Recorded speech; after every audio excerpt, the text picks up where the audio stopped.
So in this video, I'm going to share with you guys 3 books. And although you might read these books and you might find them very differently, the more you read about money, the more you realize that these books are just saying the exact same things in different ways and different methods, but they all come down to just a simple idea of how does money work, how can you use it to improve your life, and what are the things you actually need to do to make that happen. That's what these books are all about, okay? And as you watch this video, what I really want to tell you is why I got this book in the first place, where I was when I got this book, and what action did this book force me to actually take. Because again, knowing something doesn't help you, but knowing and applying actually helps you a lot, okay? That's the whole idea here. So as always, guys, like this video on top, but also subscribe and hit the bell so you get notified. Now, the very first book is actually the #1 selling book on Amazon bestseller list. And by the way, this happens to be that it is that, but it's not because of that I actually read the book in the first place.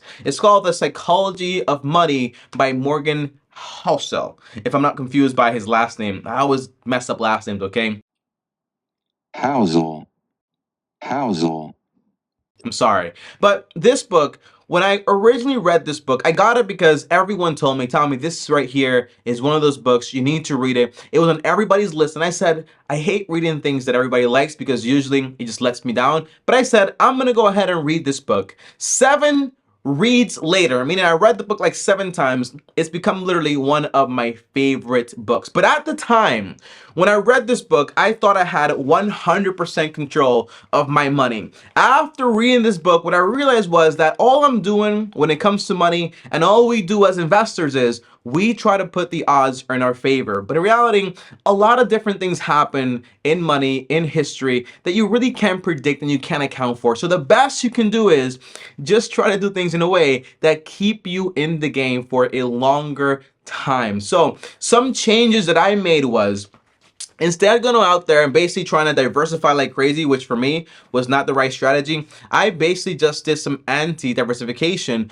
by investing all my money just into the S&P 500. Now that might sound contrary for anyone that actually read this book, because the whole goal and objective of this book is to try to invest in a way that you cannot get wiped out. Invest in a way that you don't take on so much risk. Invest in a way that keeps you invested for the longest amount of time. But for me, this is what makes the most sense. Just investing into the S&P 500, which is America, and having my money in there. This makes the most sense for me. And as far as, for example, keeping cash on hand, I used to be against this whole idea. I did not like the idea of having cash on hand because I always felt like I need to have my money producing something, doing something. But having cash on hand, having a bulked up emergency account, which basically means having extra money in there, it makes you have more confidence, which allows you to keep investing and allows you to do everything else you actually need to do. So sometimes you're taking a hit on a return on that useless cash you're not using, but that cash allows you to keep investing. So there's actually some return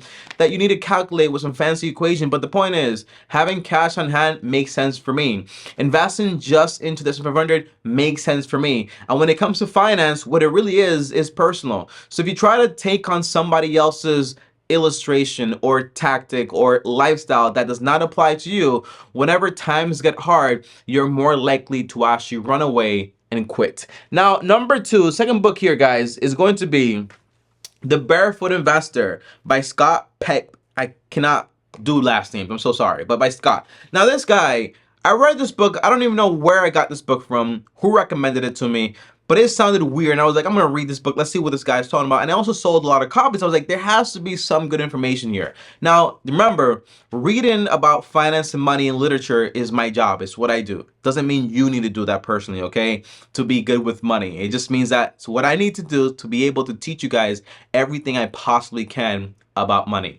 But for the most part, you just need to know just a few good truths, okay? But in this book, before I read this book, I found myself in a situation where, as an investor, as trying to be a money guy or whatever, I was still playing some games that just were stupid. Like games that, for example, I was still trying to keep up with my credit score, still trying to manage things here and there with debt as far as that. And I said to myself, you know, my whole thing is I want to live a debt-free lifestyle. So why do I want to keep this door open? So as far as my credit cards, the action I actually took after reading this book was basically, I'm going to go ahead and pay off all my debt.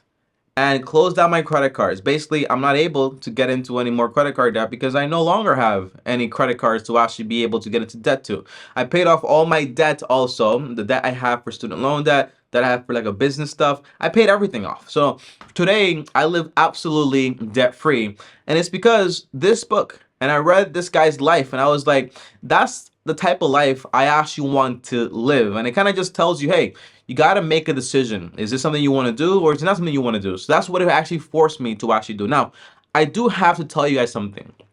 Just because this is the information that I got out of this book, it doesn't mean that this is what these books are all about. It just happens to be that at the moment when I read those books, that's the answer I needed to get out of them, okay? Now, book number 3, guys, surprisingly, is going to be The Total Money Makeover by Dave Ramsey. Now, a lot of folks don't know this, but if you've been on my channel for a very long time, which I've been here for years now, I did not like Dave Ramsey originally. I did not like his whole philosophy because I assumed that, Dave Ramsey is like this guy. He makes a lot of money. He's been doing it for a very long time. He has access to capital to invest the way he wants to invest. But for the average investor like us, we need to be able to use leverage and use debt to basically get along a lot faster than he did, right?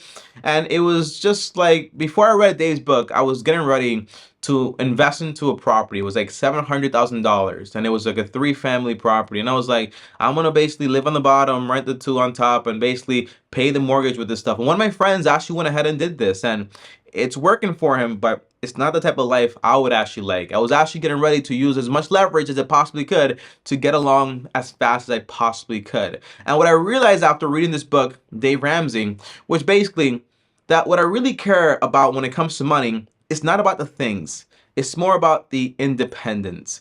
It's not about, for example, the fancy house. It's about having my own home, to actually be able to own it. It's not about using leverage like crazy, but it's about getting there step by step and not risking everything along the way. Now, these 3 authors, they're very different people, but they all are going towards the same exact place, which is to have independence when it comes to your finances, to be able to make decisions that fit you and your lifestyle. And one thing they kind of all agree on is basically when it comes to debt, it really is dangerous. When it comes to investing, there is no clear cut way to do it. It's just kind of like a way to use the economy in your favor, but nothing is guaranteed. And what you really do when it comes to finance and money is just to set yourself up in a place where you can't lose, to set yourself up in a place where if things go wrong, you'll be fine. You'll be able to actually stick along and to recover. That's what these books are all about. It's about strengthening your foundation. Now,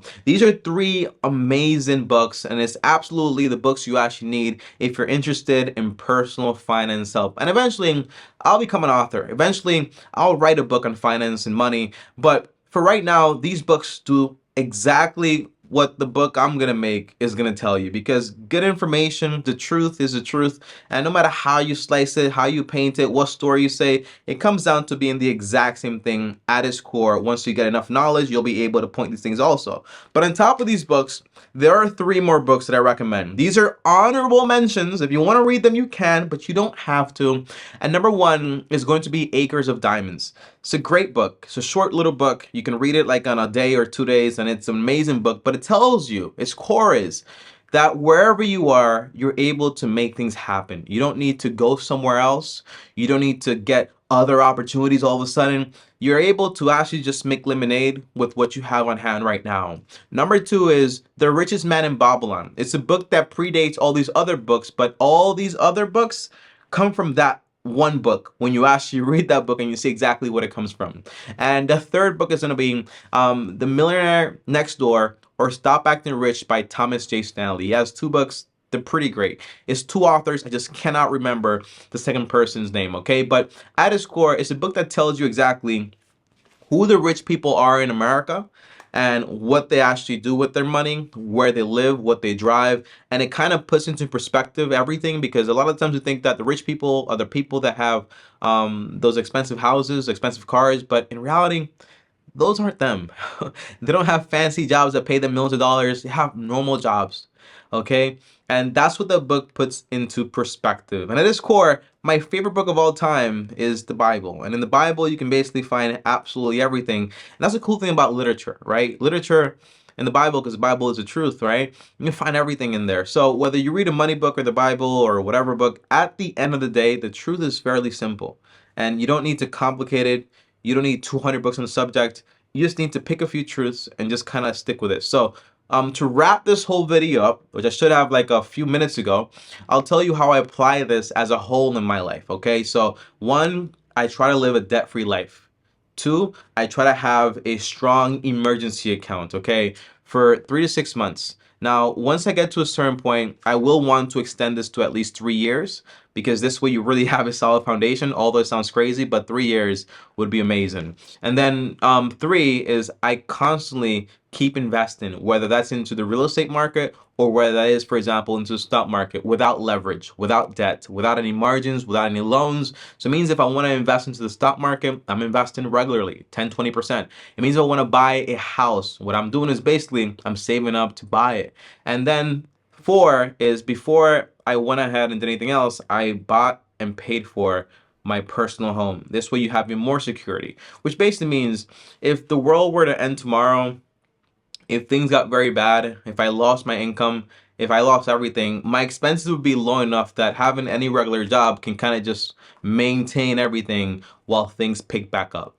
That's what personal finance is all about. There are no guarantees in this game, but there are things you can do to skew things in your favor without adding a bunch of extra risks. Guys, that is it for this video. I hope this video actually helped you out a lot. I hope these authors help you out a lot. And I thank all the authors along the ages that basically helped me become the person that I am today when it comes to the money part, okay? It's pretty helpful stuff, okay? But in reality, just a few truths help you, which is spend less than you make, stay out of debt, invest consistently, pay off your home, and it really is that simple. But it's hard. Thanks for watching. Like, subscribe, hit the bell to get notified, and as always, a peace.